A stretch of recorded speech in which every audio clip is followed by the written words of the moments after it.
शंकरं शंकराचार्यं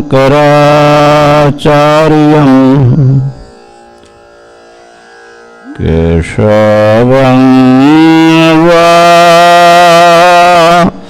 बादरायणं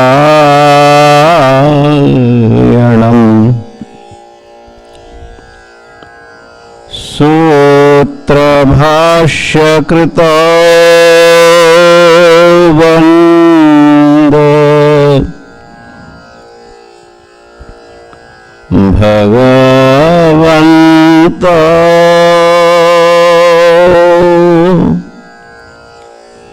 पुनः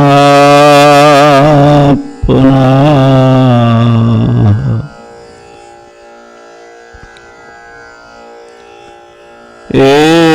ईश्वरो गुरुरात्मेति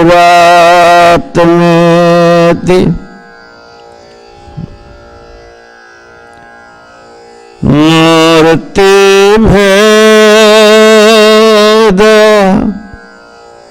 विभागिना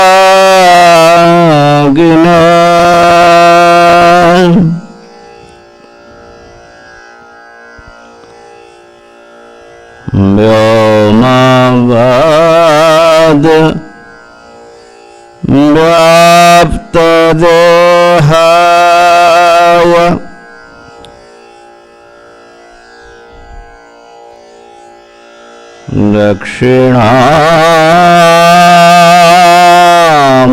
दक्षिणामूर्तये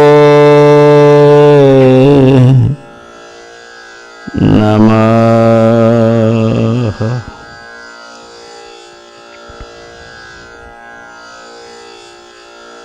ॐ शान्तिः शान्तिः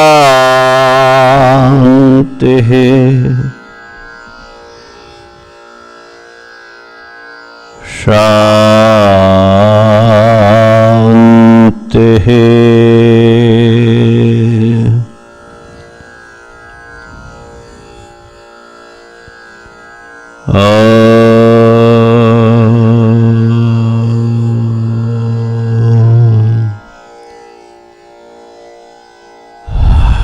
हरि ओम हरि ओम हरि ओम।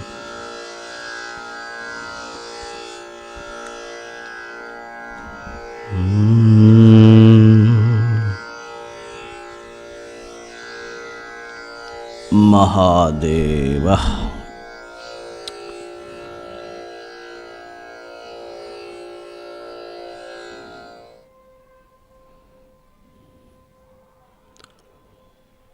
आत्मा और अनात्मा का विवेक प्रकरण हम लोग अध्ययन कर रहे हैं, मनन कर रहे हैं। विवेक चूड़ामणि के आधार पर विचार अग्रसर हो रहा है।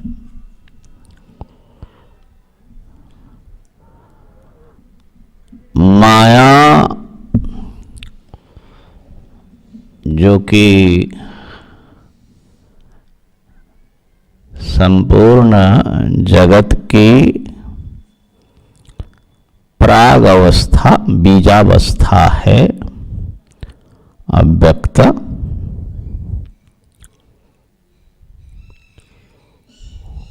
और वो त्रिगुणात्मिका है, भगवान की शक्ति है, और वो अनादि अविद्या रूपा बताया। बहुत सारी बातें हो गई।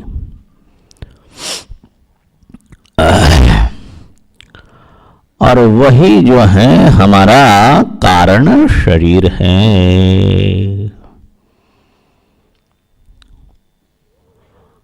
वही माया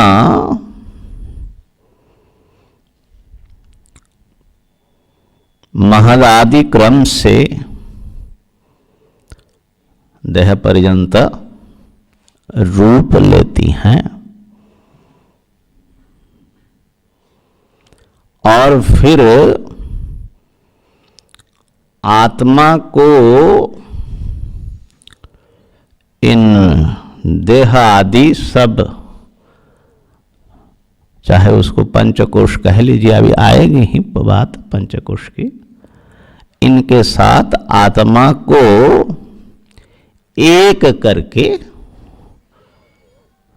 प्रतीत कराती हैं, जो कि आत्मा बिल्कुल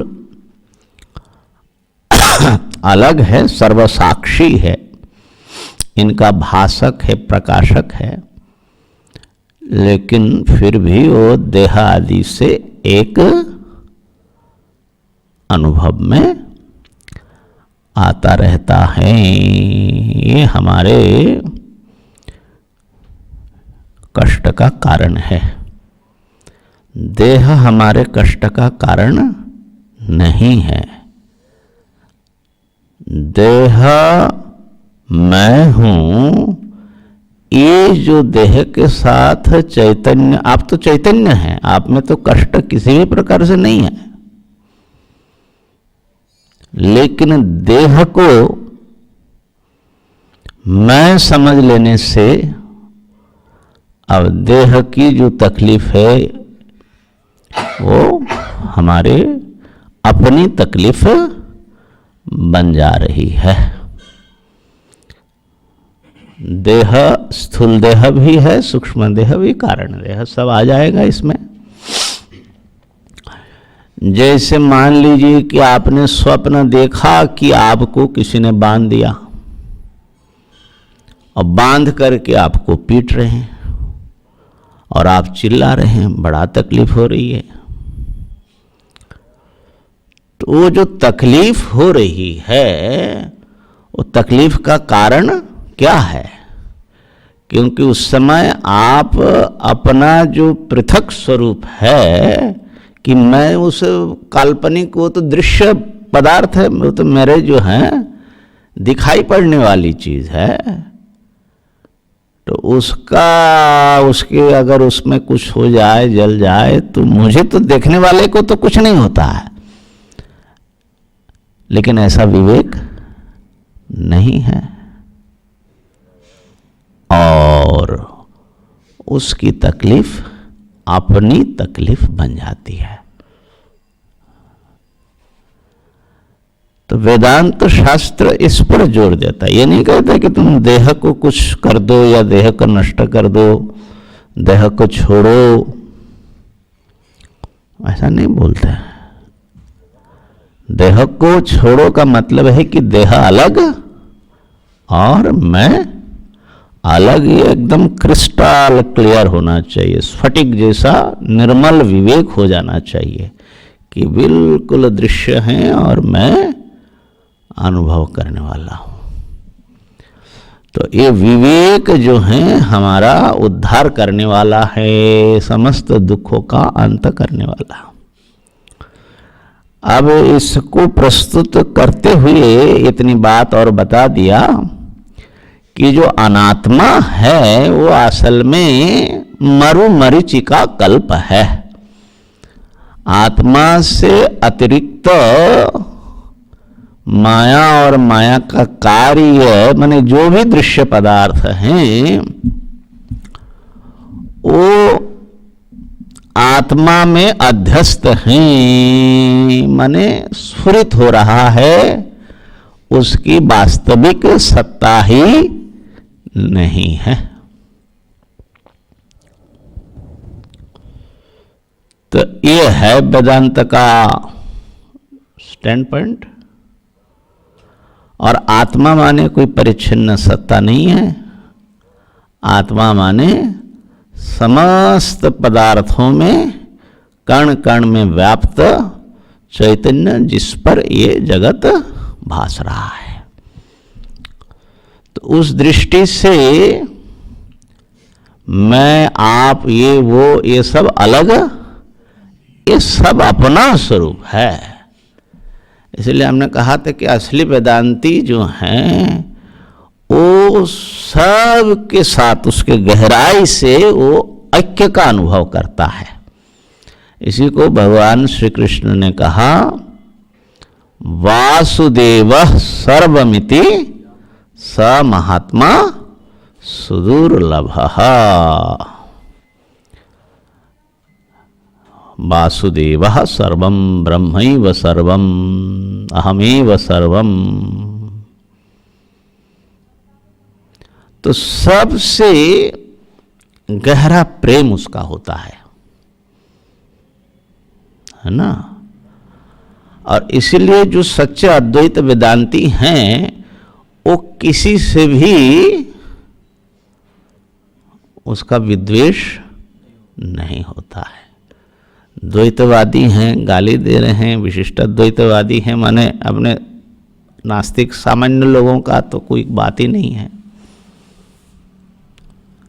लेकिन उनसे भी अद्वैतवादी की दृष्टि से उनके वो अपना ही स्वरूप है ना। अच्छा, दूसरी बात यह है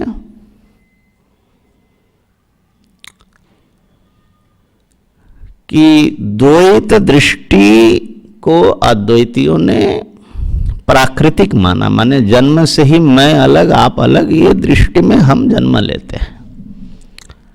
ये अविद्या की ये भूमि में ही हम लोग जन्म लेते हैं और इसी भूमि से हमको मुक्ति की साधना प्रारंभ करनी होती है और उससे जो है फिर अपने को एक परिच्छिन्न सत्ता मान करके, कर्ता भोक्ता मान करके जितना समझ में आए तो सत्कर्म करो, भगवान की भक्ति करो। ये रास्ता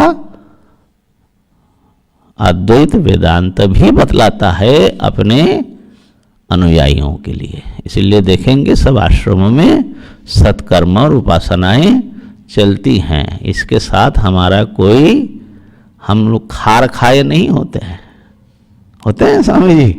हर आश्रम में कर्म उपासना चलती है कि नहीं? कोई दिक्कत नहीं, क्योंकि बड़े प्रेम से अद्वैती मानते हैं कि इससे तो व्यक्ति की योग्यता बनेगी, चित्त शुद्ध होगा, तभी तो उसको वेदांत की बात समझ में आएगी। और विशिष्ट द्वैत की बात भी हम लोग स्वीकार करते हैं। विशिष्ट द्वैतवाद थोड़ा द्वैतवाद से ऊंचा है। द्वैत में ईश्वर एक अलग सत्ता, जगत अलग, जीव अलग, ठीक है ना। कितना 6 भेद मानते हैं शायद द्वैतवादी कि 5। जीव और जीव में भेद, जीव और माने जीव अनेक है, जीव और जगत में भेद, जीव और ईश्वर में भेद, जगत जगत में भेद, जगत और ईश्वर में भेद, 5 भेद मानते हैं, समझे। और बात बिल्कुल ठीक है, इतना ही समझ में आ रहा है तो हमको कोई आपत्ति इसमें। लेकिन विशिष्ट द्वैतवादी बोलते हैं नहीं, ऐसा नहीं, ईश्वर से सबका ऐसा भेद मानोगे तो ठीक नहीं है, सब स्वतंत्र नहीं है। ये तो ईश्वर तो समुद्र के समान व्याप्त हैं, बाकी सब उसमें लहरों के समान है। हाँ,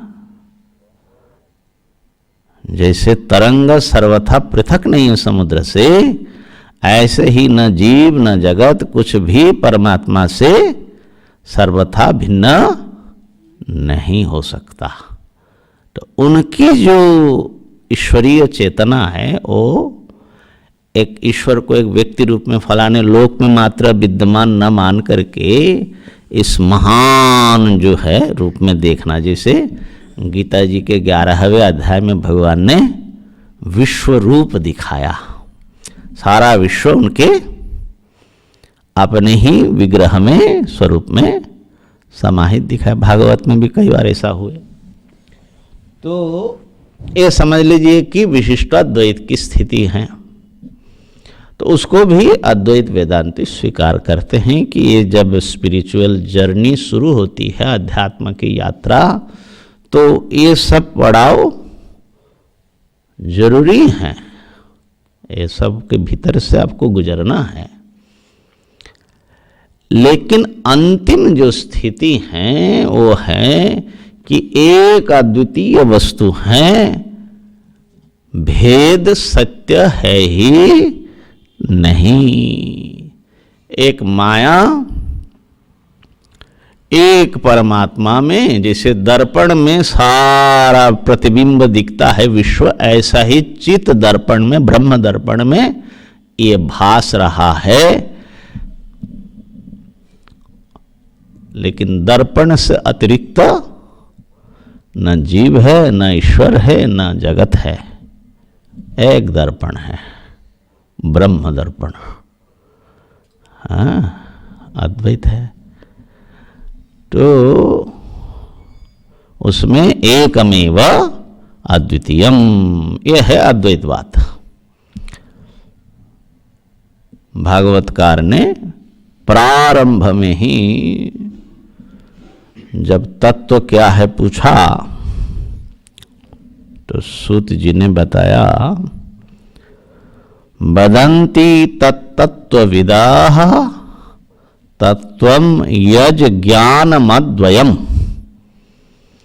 ब्रह्मेति परमात्मेति भगवानिति शब्द्यते। तो ये जो अद्वय ज्ञान, तत्व माने यत अद्वयम ज्ञानम, अभी तो ज्ञान हमारा मैं आप इसमें बटा हुआ है, ये द्वय ज्ञान, द्वैत ज्ञान। लेकिन जो अद्वय ज्ञान है सब एक अखंड चैतन्य मात्र है, उसमें भेद जो है केवल मृग मरीचि का कल्प है, भेद सत्य नहीं है, अभेद ही सत्य है।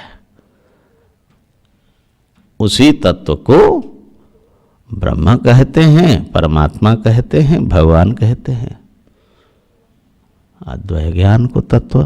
तो कहने का अर्थ ये है कि द्वैत हो या विशिष्टाद्वैत हो, उनकी दृष्टि में अद्वैतवादी कुछ गड़बड़ है। उसमें अद्वैत जो है वो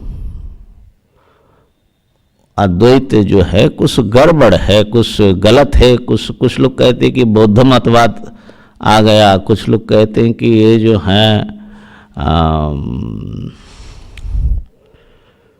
शंकराचार्य जी ने, आपने सुना है ना अभी, बाद में तो सब भक्ति की रचना की, कल बताया रहे थे ना जैसे कि उन्होंने जो सारे प्रस्थांतर भाष्य लिखा है, जो उनके जिंदगी के सबसे मूल्यवान रचनाएं हैं, वो कुछ नहीं है। उसके बाद जो है ये सब छोड़ दिया और बाद में खाली भज गोविंदम किया।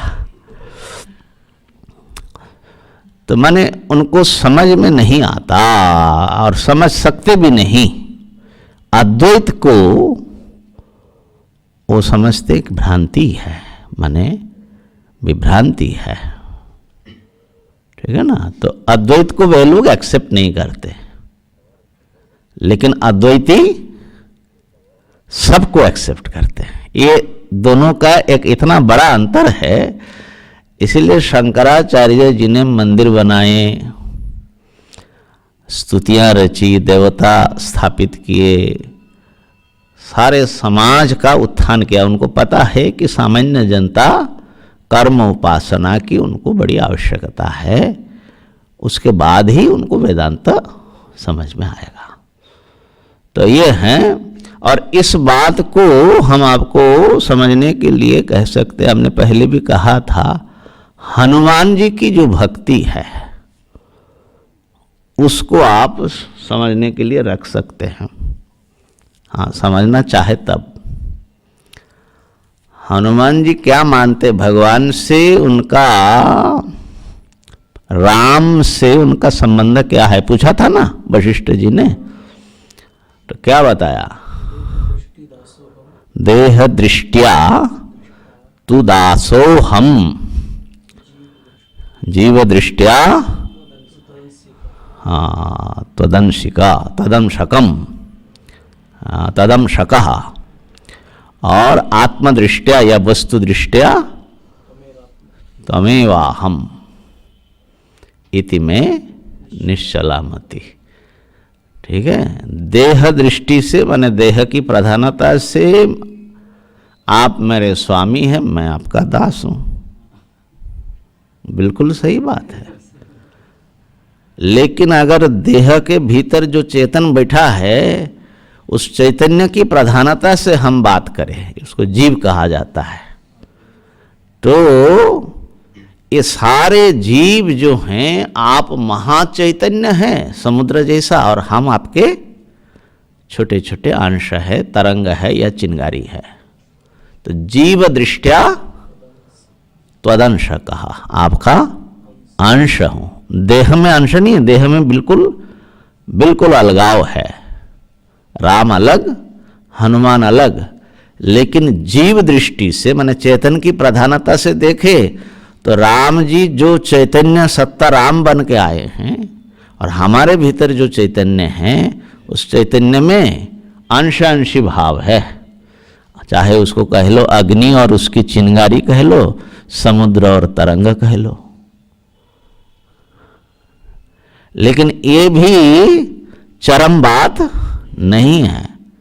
ये तो जीव दृष्टि से जब हम कह रहे तो चैतन्य के साथ कुछ और भी उपाधियां जुड़ी हुई है, अंतःकरण इंद्रिय आदि, तभी वो जैसे घटाकाश, घड़े के कारण वो छोटा मालूम पड़ता है। असल में घड़े के भीतर का आकाश और बाहर का आकाश दो आकाश है ही नहीं है, एक आकाश है। ऐसे ही आत्मदृष्टिया, शुद्ध आत्मा की दृष्टि से त्वमेवाहम, वही तो आ गया हम ब्रह्मास्मि इति में निश्चलामति।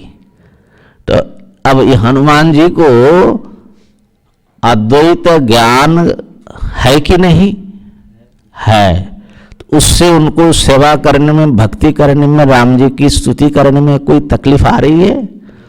हाँ, तो फिर शंकराचार्य जी को क्यों आएगा भैया? उनको अपना अद्वैत छोड़ करके क्यों भज गोविंदम करना पड़ेगा? तो कहने का अर्थ है कि समझना चाहिए, अपना आग्रह ज्यादा रखने से व्यक्ति भ्रम में पड़ा रहता है, सच्चाई से दूर रहता है। अरे चालू नहीं हुआ? अच्छा, अब ये बात जो है वो तो कल का प्रसंग था, है ना। अब एक चीज जो है कह करके हम बात पूरा करेंगे, इस माया का जो प्रसंग है।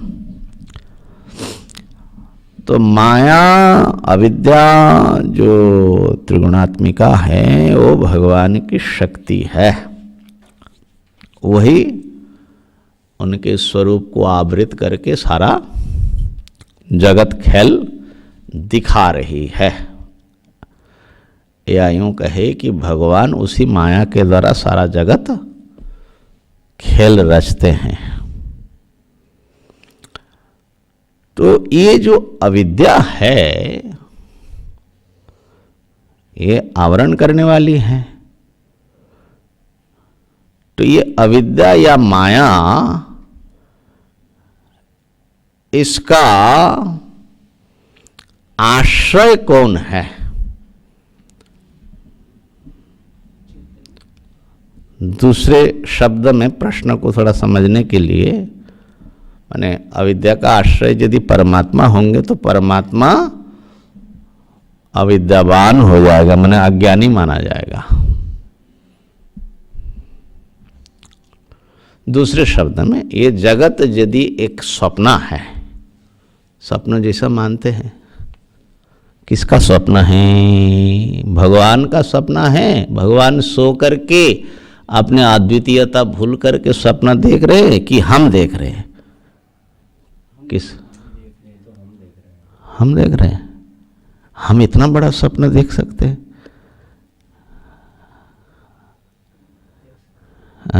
हमारे स्वप्न से आकाश पैदा हुआ, तो फिर ब्रह्म को क्यों सृष्टा कहते हैं? जगत के रचयिता परमात्मा कैसे होंगे? समस्या समझ में आ रही है? हाँ बताइए बताइए। हाँ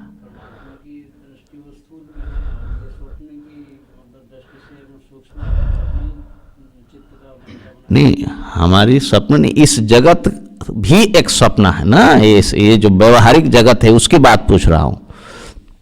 ये जो व्यवहारिक जगत है, वेदांत कहता है कि पूरा जो है मैं आप ये सब माया का ही कार्य हो गया ना, तो ये स्वप्न ही हुआ ना।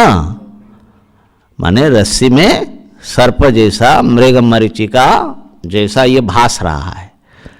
तो वहां तो भैया मृग मरीचिका भासने के लिए एक मृग चाहिए कि नहीं चाहिए? किसको भासता है? किसी को भासेगा ना, देखने वाला कोई होगा कि नहीं होगा? भ्रम किसको हुआ? अगर जगत भ्रम है तो वो भ्रम जो है, अगर जीव को भ्रम हुआ जगत का, तो सारे जीवों का भ्रम अलग अलग जगत मानना पड़ेगा। दूसरी बात, सबसे झंझटिया बात है कि जीव तो पूर्व में बताए कि वो तो भ्रम का हिस्सा है। माने जब माया आएगी तब जीव नाम की कोई चीज आएगा, तो वो जीव कैसे रचेगा? जीव तो इस रचना के अंतर्गत आएगा ना, माया का कार्य कोटि में आना चाहिए, है ना। प्रश्न समझ में आ रहा है श्याम जी? तो ये जो अविद्या है या भ्रांति है, ये अविद्या के ऊपर अद्वैत वेदांती को छोड़ करके बाकी सब दार्शनिक बड़े खड़गहस्त है। माने उसको जो है अविद्या को ऐसा कोई चीज स्वीकार ही नहीं करते। रामानुजाचार्य जी ने अपने भाष्य में बड़ा प्रसिद्ध सप्तधा अनुपपत्ति लिखा। माने अविद्या के ऊपर 7 प्रश्न उठाया जिसका समाधान नहीं हो सकता, ऐसा बताया रामानुजाचार्य जी ने। क्या है? बोले आश्रयानुपपत्ति। अविद्या तो आधड़ में तो लटकेगी नहीं। अविद्या जो है, आप तो मानते हैं अविद्या तो किसी न किसी की अविद्या होगी ना। जैसे कोई कहा कि अज्ञान है, तो अज्ञान किसको अज्ञान है?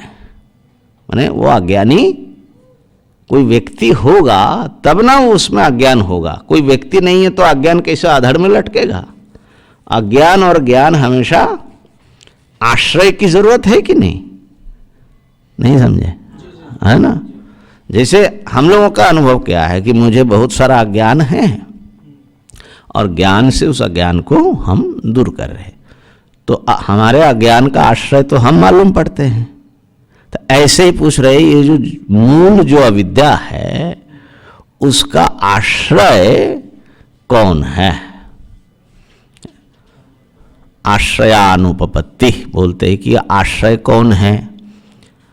तो कहा कि ये जीव नहीं हो सकता, क्योंकि जीव तो अविद्या जब प्रवेश किया उसके बाद जीव आएगा। माने अविद्या का बच्चा है वो। और यदि भगवान को अविद्या का आश्रय मानोगे, इसका मतलब है कि भगवान आपके अज्ञानी हो जाएंगे, सबसे बढ़ के अज्ञानी। और जो कि कैसे वो अज्ञान का आश्रय है, जो शास्त्र ने जिनको सर्वज्ञ बताया और जो चैतन्य स्वरूप है, प्रकाश रूप है, तो सूर्य में कोई अंधेरा रह सकता है क्या? तो कैसे अविद्या रहेगी? किसको? मतलब ब्रह्म है तो उसी में ये सिर्फ भास रही है। किसको भास रही है? माने रस्सी में सर्प का भ्रम है, सर्प भास रहा है, तो भास रहा है लेकिन किसी व्यक्ति को नहीं भास रहा है, ऐसे ही भास रहा है क्या? भासेगा किसी न किसी की को भासेगा ना। अर्थात भ्रम में पढ़ने वाला कोई चाहिए कि नहीं चाहिए? अविद्या में पढ़ने वाला। अविद्या में पढ़ने वाले तो हम है ना, हम लोग तो हाँ, मन बुद्धि तो अविद्या से पैदा होने वाली है, लेकिन उससे पहले से अविद्या है ना, तो वो अविद्या कहां पर है? अविद्या तो अनादि है। मन बुद्धि आदि तो सब सादे पदार्थ है, अविद्या का बच्चा है। तो कहा कि न ब्रह्म अविद्या का आश्रय हो सकता है, न जीव अविद्या का आश्रय हो सकता है। ऐसा करके अविद्या का आश्रय नहीं है, अविद्या का कोई विषय नहीं हो सकता। माने किसके विषय में अविद्या है? बोला आत्मा को किसका ज्ञान है? कारण जगत तो अभी उत्पन्न हुआ ही नहीं है अविद्या से, तो किसका ज्ञान है आत्मा को? तो कहना पड़ेगा कि वो अपने आप को ही नहीं जानता। अरे भाई, ये कैसे कोई अपने आप को नहीं जानेगा, है ना? तो ये कैसे होगा? तो अविद्या का विषय भी नहीं है, संबंध अनुपपन्न है। और अविद्या के जो हैं, अविद्या की निवृत्ति आप मानते हो, लेकिन अविद्या अगर अनादि है तो नष्ट भी नहीं हो सकती।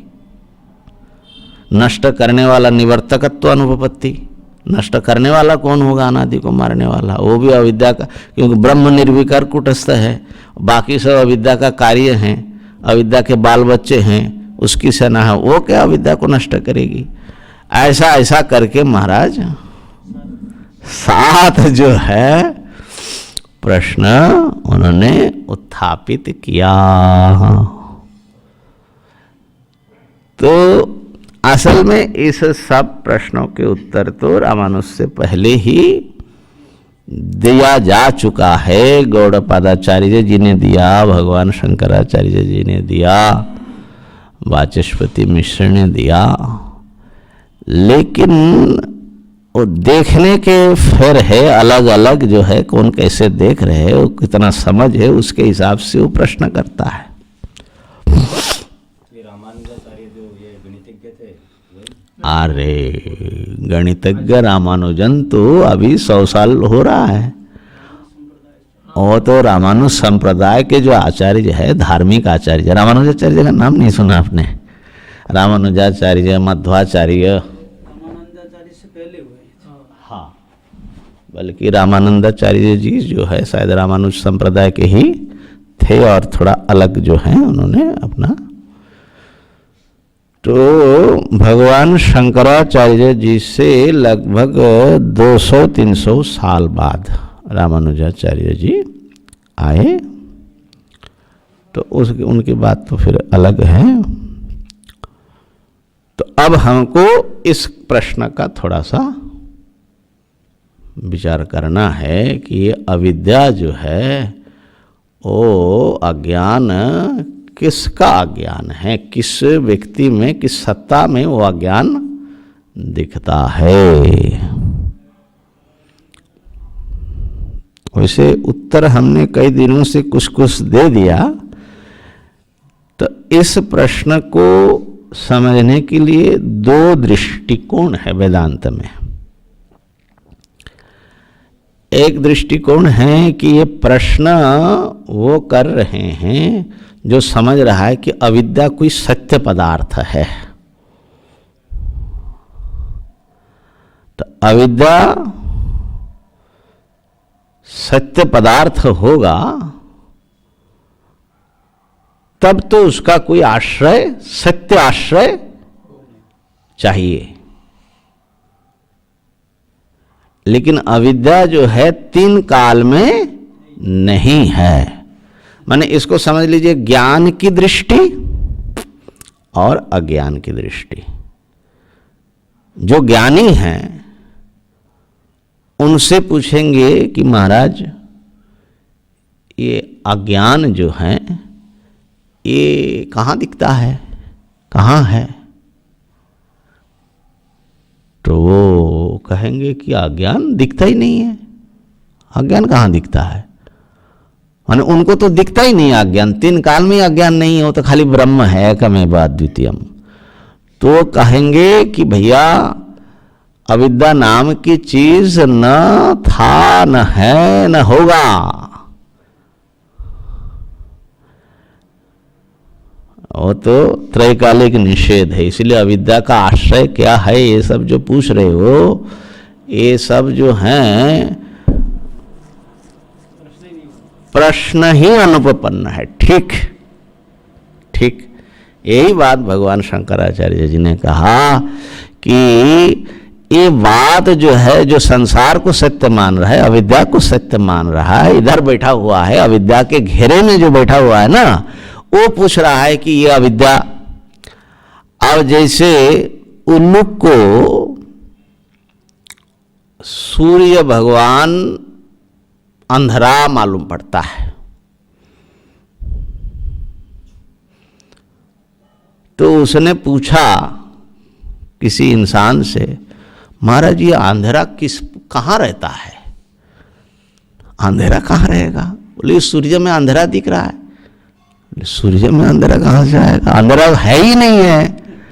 तो जो दिखाई नहीं, जिसको अंधेरा दिख ही नहीं रहा है, तीन काल में वो अंधेरा नहीं है, तो उसके लिए आश्रय क्या है वो पूछना गलत बात है। ठीक है ना? तो प्रश्न ही अनुपपन्न है। इस बात को आचार्य सुरेश्वर जी, शंकराचार्य जी के शिष्य, एक बड़े शिष्य में, अविद्यास्ति अविद्यायाम एवा सित्वा प्रकल्प्यते युक्ति दृष्ट्या त्वविद्येयम न कथंचन युज्यते। ये जो अविद्या है कह रहे हो, ये अविद्या के भीतर रह करके, माने तुम अविद्या के घेरे में, अविद्या के किसी हिस्सा बन करके तुम पूछ रहे हो कि अविद्या है। लेकिन जब तुम युक्ति से इसका विश्लेषण करोगे, तो अविद्या, जब तुम्हारी युक्ति दृष्टि से विचार करोगे, तो अविद्या न थी, न है, न होगा, न कथंचन युज्यते। ये है चरम उत्तर, माने ज्ञान की दृष्टि से उत्तर। है ही नहीं अविद्या, न विद्या है, न संसार है, न बंधन है, न मोक्ष है, केवल एक अद्वितीय ब्रह्म वस्तु है।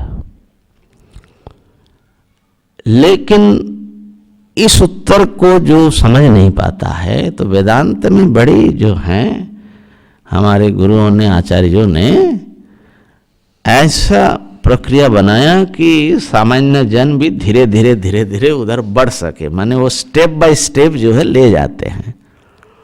तो दूसरा बताया, दूसरी दृष्टि। ठीक है, आपको अविद्या का अनुभव हो रहा है, तो फिर इसका उत्तर उस दृष्टि से होगा, है ना? अविद्या, इसको व्यावहारिक दृष्टि कहा जाता है। व्यावहारिक दृष्टि से भी वेदांत में इसका उत्तर है। अंग्रेजी में व्यावहारिक दृष्टि को कहे तो एम्पेरिकल जो परसेप्शन, माने अनुभव में आ रहा है कि संसार है और हम मूल सत्ता को नहीं समझ पा रहे हैं, माने अविद्या का अनुभव हो रहा है।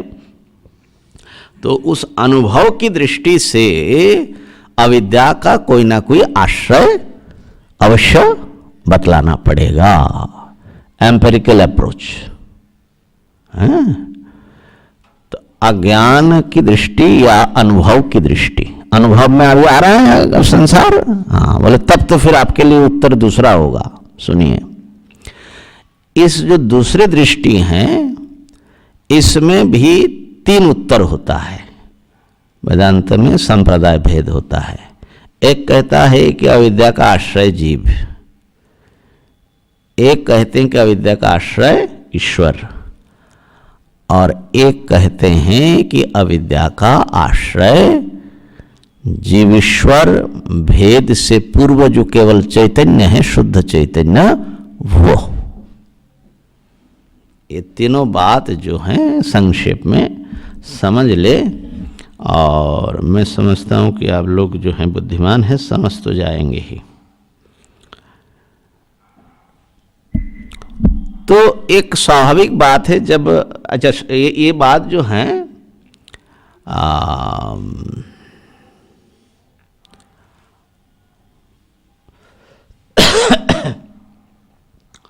अपने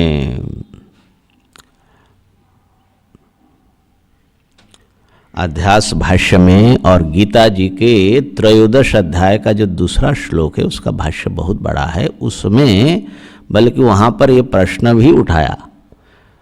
शिष्य ने या पूर्व पक्षी ने पूछा कि ये अविद्या कस्य, सा अविद्या कस्य। ये प्रश्न इसलिए उठा कि वहाँ पर दो ही वस्तु माना, एक है क्षेत्रज्ञ और बाकी सब क्षेत्र।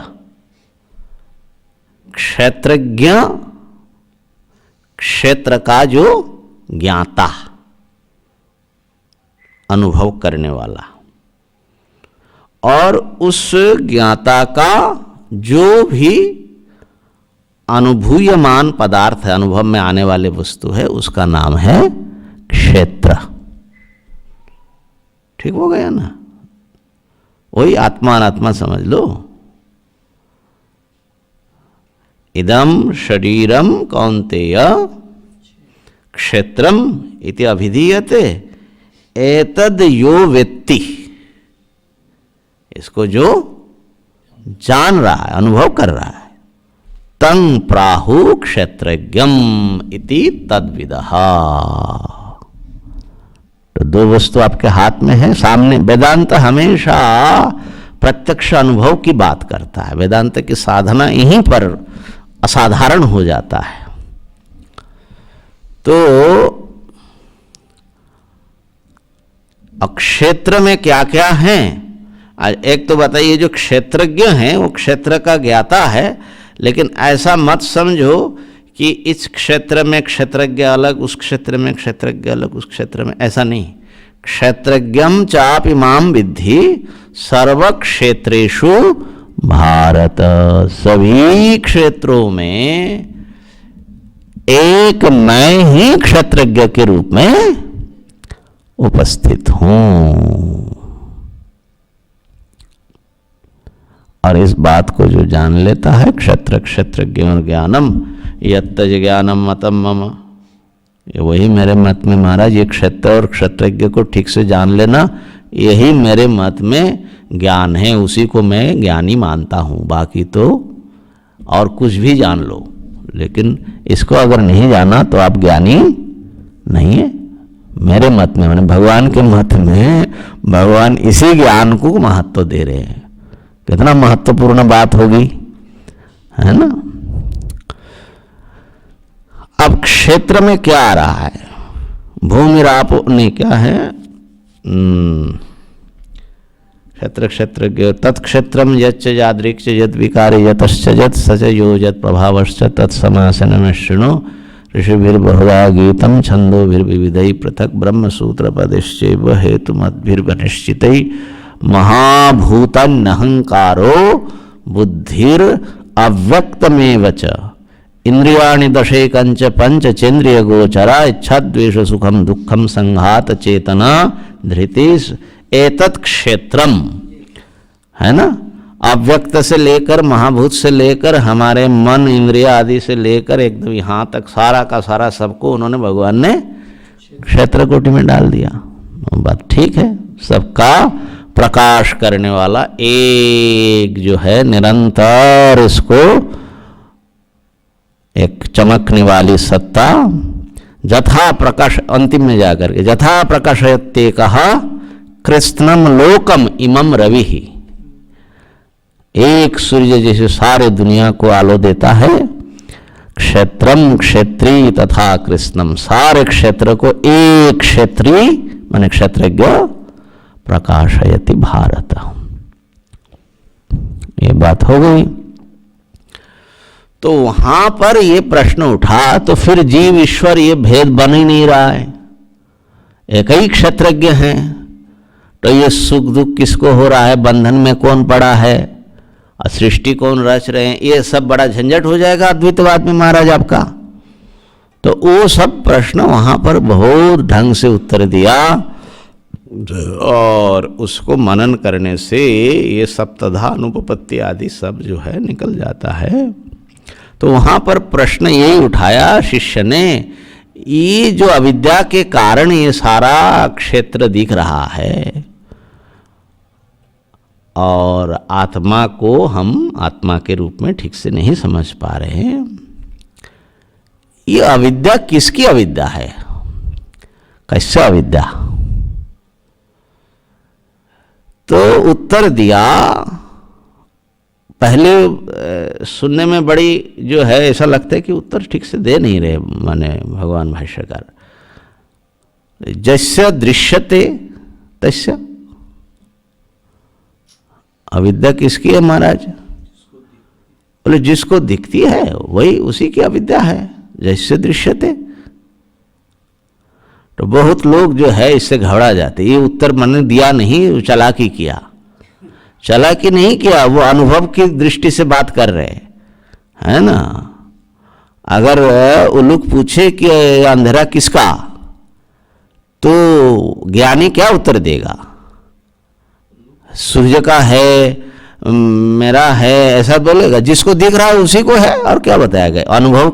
अनुभव माने ये भ्रांति किसकी भाई? जो उसको सांप दिख रहा है, अनुभव की दृष्टि से उत्तर है ये, व्यवहारिक दृष्टि से।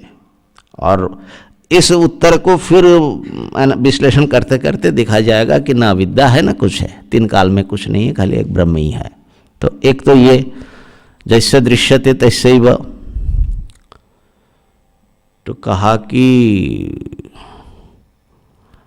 ये जो हैं, लेकिन अविद्या जो हैं,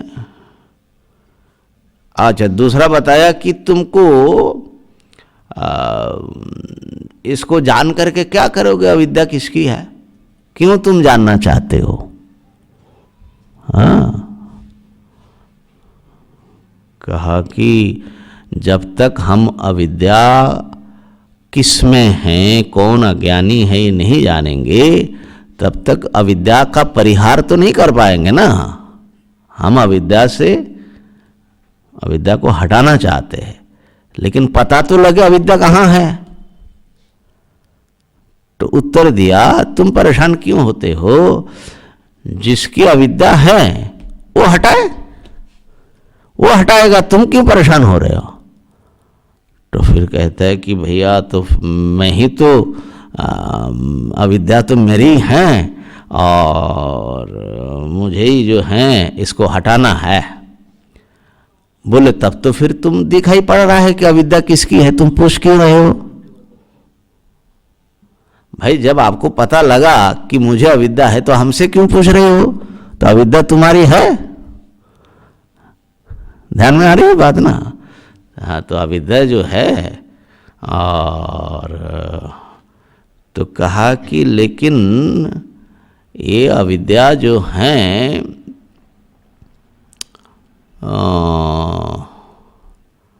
मुझे है, ये मुझे प्रत्यक्ष से पता नहीं लग रहा, अनुमान से लग रहा है। मैं प्रत्यक्ष से जान, असल में वो तो साक्षी भाष्य सबको पता है कि मुझे कितना ज्ञान है, लेकिन वो और स्पष्टता करने के लिए तो अंततः ये हुआ कि अविद्या का अनुभव जिसको हो रहा है, संसार का अनुभव जिसको हो रहा है, अविद्या का आश्रय वो जीव ही है। जीव भाव में जीव अविद्या का आश्रय है, और इसीलिए वो अविद्या को नष्ट करे। अब देखिए, अब इसमें समस्या क्या है? अच्छा, माने आचार्य जन ने, ये तो एक संप्रदाय का एक हिस्सा हो गया वेदांता का, जो वाचस्पति मिश्र के जो संप्रदाय है, संप्रदाय भामतिकार के, कि अविद्या का आश्रय जीव है ना। क्योंकि अनुभव की दृष्टि से अहम अज्ञ, मैं अज्ञानी हूँ और मैं अपनी अज्ञान हटाने के लिए साधना कर रहा हूँ, तो इसको मानना पड़ेगा कि मुझे ही अविद्या है। अब एक जिज्ञासु ने बड़ा अच्छा प्रश्न किया कि ये जो भ्रम है, संसार स्वप्न, ये अगर मेरा तो भ्रम नहीं हो सकता, क्योंकि आपने बताया कि ये तो मेरी व्यक्तिगत भ्रांति नहीं है, ये तो फिर मैं अगर जगने से ये सपना कैसे मिटेगा? माने सपना जो मिटेगा, जो सपना देख रहा है, सो रहा है, उसी को जगना पड़ेगा ना। तो सपना देख रहे ईश्वर और हमारे जागरण से स्वप्न टूटेगा क्या? प्रश्न समझ में आया? माने उनका प्रश्न है कि अगर जगत स्वप्न जैसा है तो ये स्वप्न कौन देख रहा है? तो आपने कहा कि जीव जो है ये सब व्यक्तिगत हमारा भ्रम नहीं है, ये तो पूरा भ्रम का एक विराट खेल चल रहा है, हम भी उसके पार्ट है। तो फिर ये भ्रम जो है किसका होगा? फिर तो परमात्मा का मानना पड़ेगा। और परमात्मा का भ्रम हम कैसे मिटाएंगे? है ना? तो ऐसा है, यही समस्या होती है इसमें। अविद्या के लेकर के कई बात हैं इसमें, गुत्थी हैं। तो एक दृष्टि में, अनुभव की दृष्टि से देखो तो अविद्या मेरी है और उसी अविद्या के कारण इसमें विराट जगत भ्रम का मैं हिस्सा बन जाता हूँ। और जब मेरा ज्ञान हो जाएगा अद्वितीय का, अद्वितीय वस्तु सत्ता का, तो ये जगत भ्रम मिट जाएगा। एक तो ये सीधा साधा सरल। दूसरा उत्तर है कि भाई ये जो है हमारे अविद्या जो है एक हिस्सा जरूर है, लेकिन असल में जो समष्टि अविद्या है वो तो ईश्वर में, ईश्वर आश्रित है। सारे जीवों के आश्रय तो भगवान है। तो समस्त जीव और जगत सृष्टि करने वाली जो अविद्या होगी वो तो भगवान में ही मानना पड़ेगा। माने माया किसमें, किसकी शक्ति है? भगवान की। तो इसका मतलब है कि माया ही यदि अविद्या है तो आश्रय तो ब्रह्म ही होगा, माने ईश्वर ही होंगे। तो ईश्वर ब्रह्माश्रित है ये अविद्या, ऐसा एक मत है। हाँ? तो इसमें समस्या क्या है? तो ब्रह्म जो है अज्ञानी हो जाएगा। कहा कि नहीं होगा। क्यों नहीं होगा? अज्ञान उनमें है लेकिन वो अज्ञानी नहीं है। बोले ऐसा है, वो सांप के मुंह में जहर रहता है। अब सोचो, जहर हमारे पैरों पर, अंगूठे पर भी लग जाए तो जान का खतरा बन जाता है, और वो मुंह में लिए घूम रहा है वही जहर। तो उनको क्यों नहीं तकलीफ देता? क्योंकि उसके पास ऐसा कुछ राज है, वो जहर को उपशम करके अपने काबू में रखता है। ऐसा नहीं कि जहर उस पर हावी हो, बल्कि जहर पर वो हावी है। तो जरूर ये मूलाविद्या कहो, माया कहो, वो ईश्वर आश्रित है, लेकिन वो ईश्वर को अपने अधीन नहीं बना सकती। ईश्वर उसको अपने अधीन बना करके बैठे हुए हैं, इसलिए ईश्वर है मायाधीश।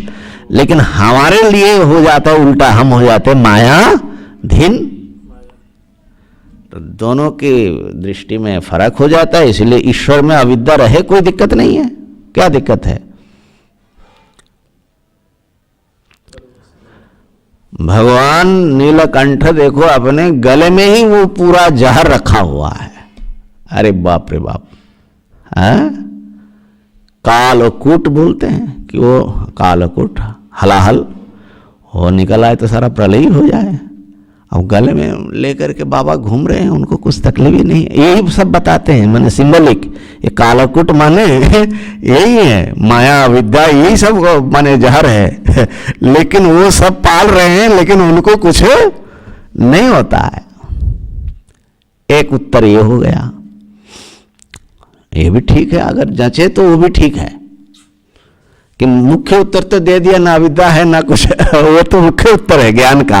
ये सब हम अज्ञान में बैठ करके सब अपने ढंग से उसका विश्लेषण कर रहे हैं।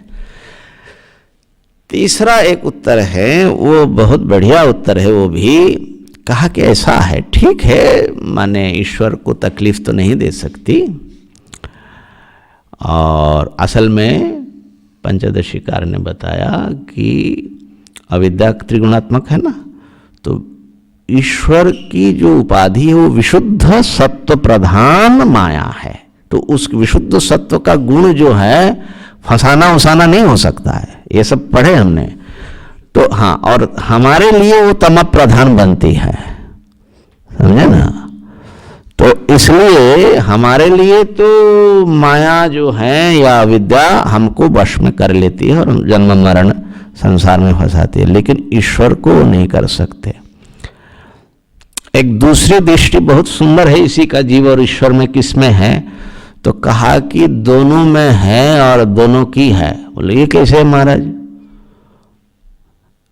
एक बहुत सुंदर विचारक हुए, अच्छा इसको भैया पूरा करते हैं, हो गया टाइम। भगवान शंकराचार्य जी के ब्रह्मसूत्र भाष्य पर एक वार्तिक नाम की टीका है, वो नारायणेंद्र सरस्वती जी का है। उन्होंने एक बड़ी सुंदर बात कही, हमको बहुत अच्छा लगा, क्योंकि इसमें हमेशा वेदांत के संप्रदाय में आपस में अद्वैतियों का झगड़ा चलता रहता है। वाचस्पति मिश्र जी के संप्रदाय वाले बोलते हैं जीवाश्रित है अविद्या, और विवरण संप्रदाय वाले कहते हैं कि ब्रह्माश्रित है, जीवाश्रित अविद्या से क्या होगा, और इसमें झगड़ा चलता रहता है। तो इन्होंने क्या कहा, कहा कि देखो ब्रह्माश्रिता जीव पदा माया सैव प्रकीर्तिता, जीवाश्रिता ब्रह्म पदा अविद्या सा सेति कीर्त्यते।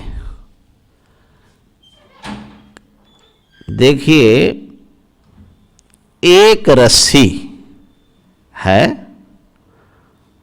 और वो रस्सी जो है किसी के गले में पड़ी है, मैंने उसको बांधा हुआ है, और रस्सी का दूसरा सिरा किसी के हाथ में है। अब बताओ रस्सी किस में है? किसमें है रस्सी? रस्सी का आश्रय कौन है और रस्सी का विषय कौन है?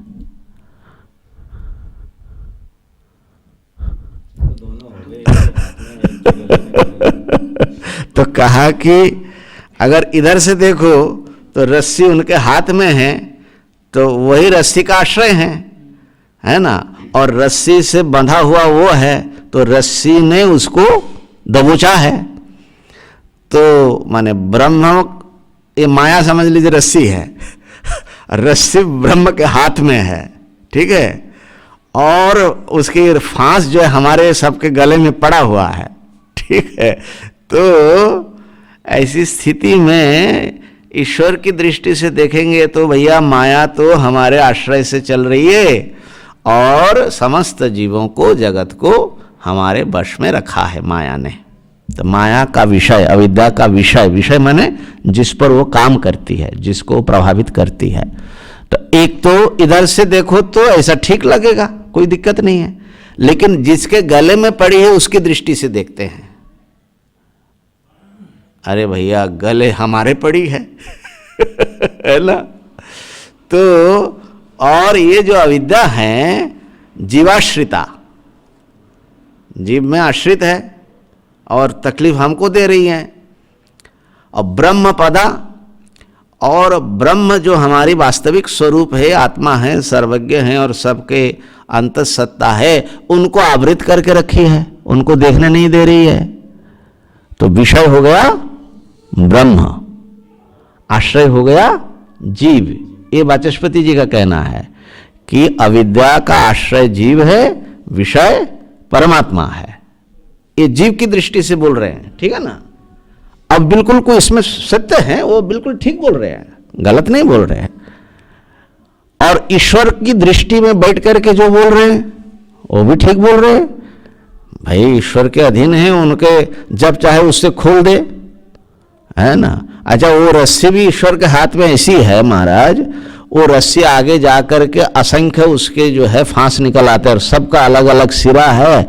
तो रस्सी एक होने पर भी लेकिन उसके, जैसे हमारे हाथ की अंगुलियां बहुत होती है, ऐसे सबके गले में अलग अलग फांस है। अब किसी को खोलना है तो खोल दे, भगवान की कृपा है। तो कहा कि ईश्वर की दृष्टि से जब देखते हैं तो रस्सी ईश्वर की शक्ति है, सबको नियंत्रण करने की ताकत है, वो ईश्वर की विवशता नहीं है। लेकिन जीव की दृष्टि से जब देखते हैं तो वो जीव की विवशता है, जीव की शक्ति नहीं, स्वातंत्र नहीं है। तो दोनों बात सही है। इसलिए वेदांत समझने के लिए थोड़े गहरे में घुसना पड़ता है, नहीं तो सब पागलपन लगता है। अब जो एक तीसरा उत्तर है, माने ये तो 3 उत्तर हो गया। एक तो खाली जीव दृष्टि से देखो, एक केवल ईश्वर दृष्टि से देखो, एक दोनों का समन्वय करके देखो। एक चौथा दृष्टि है जो निर्विभाग चितिरेव केवला। कहा कि जीव और ईश्वर का विभाग ही अविद्या से बनता है ना। क्योंकि भाई अविद्या रूप उपाधि लगने से ही अविद्या जिसको अधीन बनाते हैं उसका नाम जीव, और अविद्या जिसकी ताकत है उसका नाम ईश्वर, या ऐसा कह लो विशुद्ध सत्य प्रधान प्रकृति जो ईश्वर की उपाधि और मलिन सत्य प्रधान। तो इसलिए ये दोनों में से कोई भी अविद्या का आश्रय नहीं हो सकता, वो तो अविद्या के बच्चे हैं, माने एक दृष्टि से ध्यान देना। इसलिए पंचदशिकार ने कहा ना, माया ख्याया कामधेनुर वत्स जीवेश्वराबुभौ, है ना। माया ऐसी कामधेनु है, वो जीव भी पैदा कर देती है, ईश्वर को भी पैदा कर देती है। लेकिन वो किस अर्थ में का, नहीं तो भक्त बड़े माने वो हो जाएंगे, वो जरा ध्यान देने की चीज है। तो ऐसी स्थिति में मानना पड़ेगा कि जब जीवेश्वर विभाग जो है स्फुट नहीं हुआ, उससे पहले जब केवल एक चैतन्य मात्र था, निर्विभाग चैतन्य, उस चैतन्य में ही अविद्या आश्रित है। उसके बाद ही वो चैतन्य एक हिस्सा जीव बनता है, एक हिस्सा ईश्वर के रूप में प्रकट होता है। ठीक हो गया। इसको जो है संक्षेप शारीरककार ने ये बहुत सुंदर मत रखा, मंगलाचरण में ही आया। आश्रयत्व विषयत्व भागिनी निर्विभाग चितिरेव केवला। आश्रय अविद्या का और अविद्या का विषय, निर्विभाग चिति माने जीव ईश्वर जगत विभाग जब बिल्कुल हुआ नहीं, केवल अधिष्ठान चैतन्य है, उसमें अविद्या का आश्रय मानो, वो भी बहुत बढ़िया है। और सबसे बढ़िया तो पहले वाला है, ना अविद्या है लेकिन वो ज्ञान की दृष्टि में है, लेकिन साधक की दृष्टि में इन्हीं में से किसी को लेकर के उनको आगे बढ़ना पड़ेगा। तो इस प्रकार से ये प्रसंग ही पूर्ण करते हैं। ओम पूर्णमदः पूर्णमिदं पूर्णात् पूर्णमुदच्यते।